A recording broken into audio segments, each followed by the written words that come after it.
चारधाम यात्रा की शुरुआत हो चुकी है और चारधाम के कपाट खुलते ही श्रद्धालुओं की भारी भीड़ जुट गई थी, जिसके कारण वहाँ पे व्यवस्थाएँ जो है चरमरा गई और वहाँ पे लोगों की वीडियो जो है वो वायरल हो रही है। बहुत सारे लोग नशे कर रहे हैं जिसकी वीडियो वायरल हो रही है, बहुत सारे लोग रील्स बना रहे हैं उसकी वीडियो वायरल हो रही है। तो इसी सिलसिले में आज हम देहरादून के घंटाघर स्थित लोगों से जानना चाहेंगे कि इस पे उनकी क्या राय है। तो हमारे साथ एक सज्जन मौजूद है। सर, आपका नाम? मनोज तोमर। मनोज जी, चारधाम यात्रा की शुरुआत हो चुकी है और चारधाम के कपाट खुलते ही श्रद्धालुओं की भारी भीड़ जमा हो गई है। तो इस पे आप क्या कहना चाहेंगे? भाई साहब देखो, ये 1 साल का तो है नहीं कि 1 साल लगा है और फिर 12 साल बाद लगेगा। हर साल चार धाम यात्रा शुरू होती है और हर साल प्रशासन फ्लॉप होता है। प्रशासन को अच्छी तरीके से ये पता है कि चार धाम यात्रा चालू होते ही भीड़ बहुत आती है। उसके बावजूद भी प्रशासन तो कोई आपका अपनी कहना है जिम्मेदारी नहीं समझता है। वहाँ पे इतनी भीड़ मैंने देखी है, इतनी भीड़ मैंने देखी है। प्रशासन कहता है रजिस्ट्रेशन करा के हम आगे श्रद्धालुओं को भेज रहे हैं।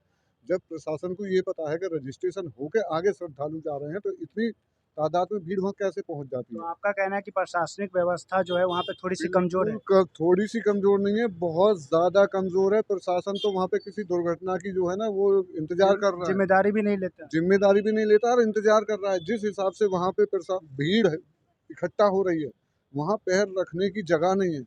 आप रूम की तो छोड़ दो, पैर रखने की जगह नहीं है, इतनी भीड़ इकट्ठा वहाँ हो गई है। जब प्रशासन को ये पता है कपाट खुलेंगे और श्रद्धालु आएंगे और आप रजिस्ट्रेशन पहले से दे रहे हो, बिगर रजिस्ट्रेशन के जाने नहीं दे रहे, तो इतनी भीड़ एक साथ पहुँचने का वहाँ पे क्या तात्पर्य है? अ, 10 मई को कपाट खुले, 11-12 मई को वीडियोज़ वायरल होने जी लगे जी। कि वहाँ पे श्रद्धालुओं की भारी भीड़ है और व्यवस्थाएँ भी चरमराई हुई है, वहाँ पे वीडियोज़ बहुत सारे वायरल हुए। बहुत सारे लोगों का वहाँ पे नशा करते हुए भी वीडियो वायरल हो रहा है। बहुत सारे लोग रील्स बना रहे हैं, पिकनिक मना रहे हैं। तो इस पे भी प्रशासन को कुछ ध्यान देना चाहिए। बहुत ज़्यादा ध्यान देना चाहिए। प्रशासन चाहे तो क्या नहीं हो सकता। वहाँ पे नशा की चीज़ें जाती कैसे हैं, वहाँ पे स्नैक्स कैसे पहुँचती है, गांजा कैसे पहुँचता है, दारू कैसे पहुँचती है।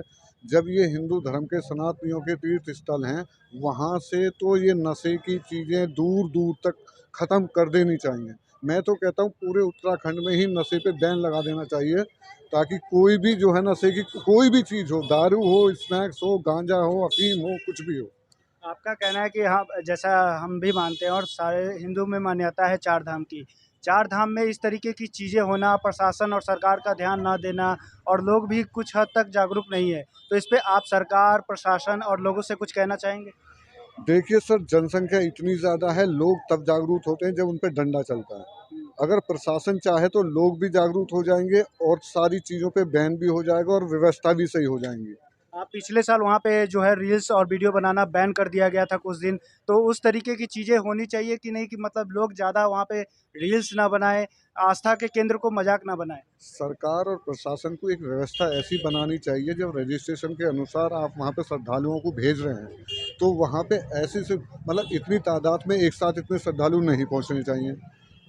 धीरे धीरे करके जाएं, जत्थे में जाएं, मतलब उनके वापसी आने पे जो है ना बाकी जाएं। मतलब सरकार प्रशासन चाहे तो बहुत अच्छी व्यवस्था बना सकते हैं। और ये रील्स जो है ना, बहुत मतलब सब जगह तो नहीं बना सकते। मतलब ऐसा नहीं होना चाहिए कि बिल्कुल बैन कर दिया जाए, क्योंकि देखो आजकल जो है ना ये नई टेक्नोलॉजी का ज़माना है। हर कोई चाहता है कि अगर मैं यहाँ पे यात्रा पे जा रहा हूँ तो मैं भी एक फ़ोटो ले लूँ, मैं भी एक सेल्फी ले लूँ।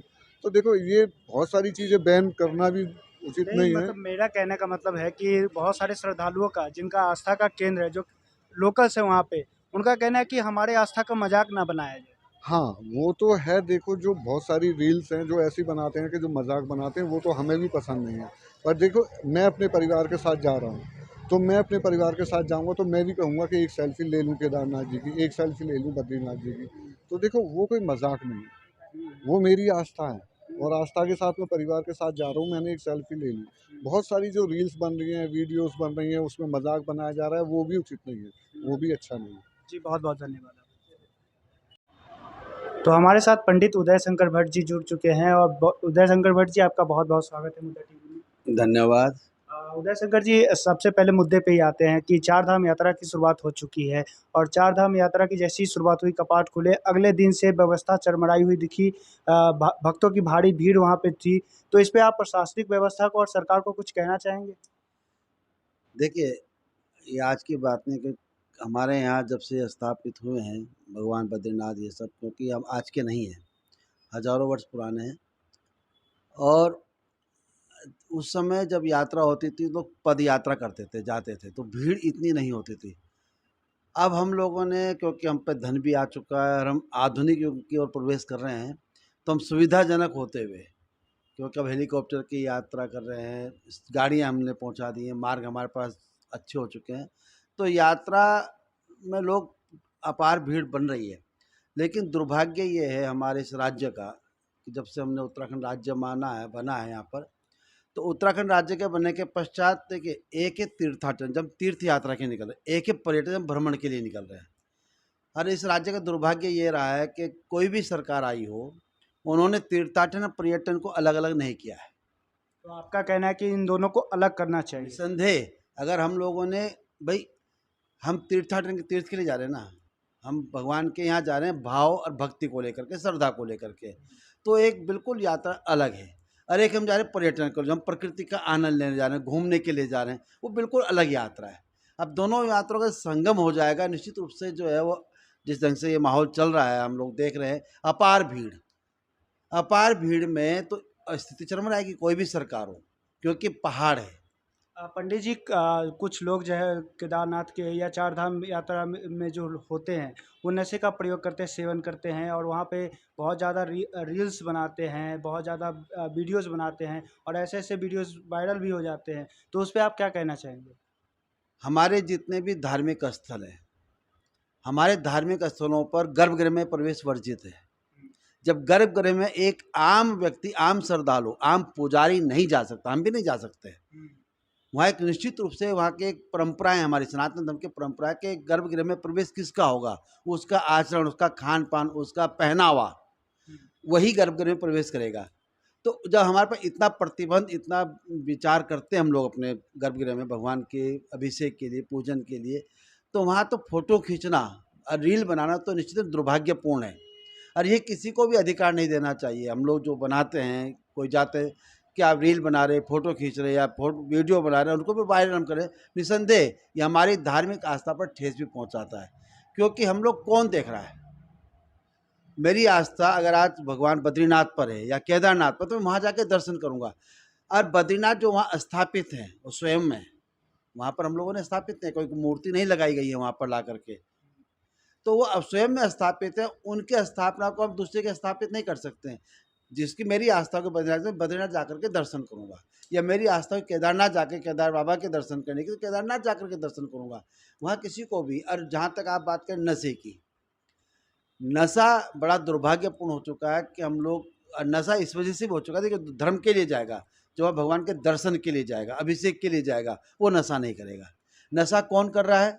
जो भ्रमण के लिए जा रहा है, इसी पिकनिक के लिए जा रहा है। निश्चित है, जो भ्रमण के लिए जा रहा है ना। वहाँ पे बहुत सारे लोकल्स लोग जो हैं, वहाँ पे जो स्थानीय लोग हैं केदारनाथ के, उन्होंने सरकार पर, प्रशासन पे बहुत बड़ा कहा है कि एक जिम्मेदारी नहीं लेते हैं ये लोग, और हमारे यहाँ की चीज़ों को तोड़ा जा रहा है। आस्था का केंद्र है हमारे हिंदू धर्म में, इन चार धामों की मान्यता बहुत ज़्यादा है।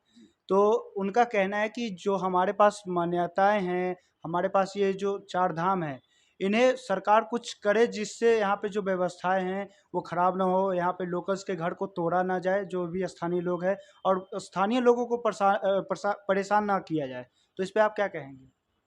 देखिए, अगर हम स्थानीय जो लोग हैं, जो वहाँ रहने वाले लोग हैं, क्योंकि जो वहाँ लोकल रह रहा है, जो स्थानीय निवासी है, वो प्रकृति के साथ जुड़ा हुआ है। अगर हम उसको हटा देते हैं और हम सुविधाजनक बना देते हैं, तो जो हम लोग जाएंगे, जो हम देहरादून वासी या बाहर जितने भी जो लोग, वो प्रकृति के साथ छिड़वाड़ करेंगे, पता है, खेल करेंगे, है ना। हम लोग क्या करें, आज केदारनाथ चले जाओ या बद्रीनाथ, कोई भी यात्रा चले जाओ, हम लोग यहाँ से पॉलीथीन लेकर के जा रहे हैं। अब पॉलीथीन में खाया, आजकल सब रेपर पैक आ रहे हैं भोजन, जितना भी हम लोग ले रहे हैं बाजार का, मार्केट से, और हमने खाया और उसको वहीं फेंक दिया। तो बाहर का लोग, हमारा स्थानीय जो निवासी, जो स्थान में रह रहा है, वो ऐसा नहीं फेंक रहा है। तो वो प्रकृति से जुड़ करके प्रकृति का साथ दे रहा है। अगर वो नहीं रहेगा तो कल आने वाला समय, अगर सरकार जैसा व्यवहार कर रही है स्थानीय लोगों के साथ कि उनको हटाना, उनको वहाँ से दूसरे के विस्थापित कर देना, तो निश्चित रूप से गलत है। किसी भी सरकार का, कोई भी सरकार निर्णय गलत है ये। पंडित जी, बाहर के लोग जो आते हैं उनके लिए कुछ खास संदेश देना चाहेंगे कि आप आस्था के केंद्र का मजाक ना बनाएं, इस तरीके की पिकनिक चीज़ें, नशीले पदार्थों का सेवन ना करें, जिससे हमारे जो धार्मिक मान्यताएं हैं, क्योंकि हमारे इस 140 करोड़ देश में 100 करोड़ हिंदू है, उनकी अपनी एक मान्यता है, उन्हें ठेस ना पहुंचे। तो इस पे आप कुछ खास संदेश देना चाहेंगे? निसंदेह हमारे यहाँ जो भी यात्रा के लिए आता है, धार्मिक यात्रा के लिए, तो धर्म से जुड़ कर के आए, पर्यटन से जुड़ कर के ना आए। अगर आपको पर्यटन के लिए आना है, पर्यटन के लिए उत्तराखंड में बहुत स्थल है, वो वहाँ जाए। और हम जब धर्म के लिए आते हैं तो धर्म मतलब वहाँ मंदिर में माथा टेकने से, प्रसाद चढ़ाने से नहीं है। धर्म का तात्पर्य है कि आप धर्मो रक्षति रक्षितः, धर्म की रक्षा के लिए आप आ रहे हैं, तो उसको प्रकृति भी धर्म है, आप प्रकृति की भी रक्षा करने का दायित्व प्रत्येक उस धार्मिक यात्रा का है, प्रत्येक धर्म विभूषी का है जो धर्म के मार्ग में चल रहा है। तो वो प्रकृति के साथ छेड़छाड़ ना करें। जो हम लोग खाते हैं, रेप वगैरह करते हैं, गंदगी ना करें किसी प्रकार, चाहे पॉलीथीन गंदगी हो, किसी प्रकार प्रदूषण ना करें। क्योंकि प्रदूषण आप करते हैं तो आप देख रहे हैं कि हमारे यहाँ पहाड़ पिघल रहे हैं, हिमालय पिघल रहा है ना। और जिस प्रकार 2013 में आपदा आई थी, इस प्रकार की आपदाएं फिर आएंगी।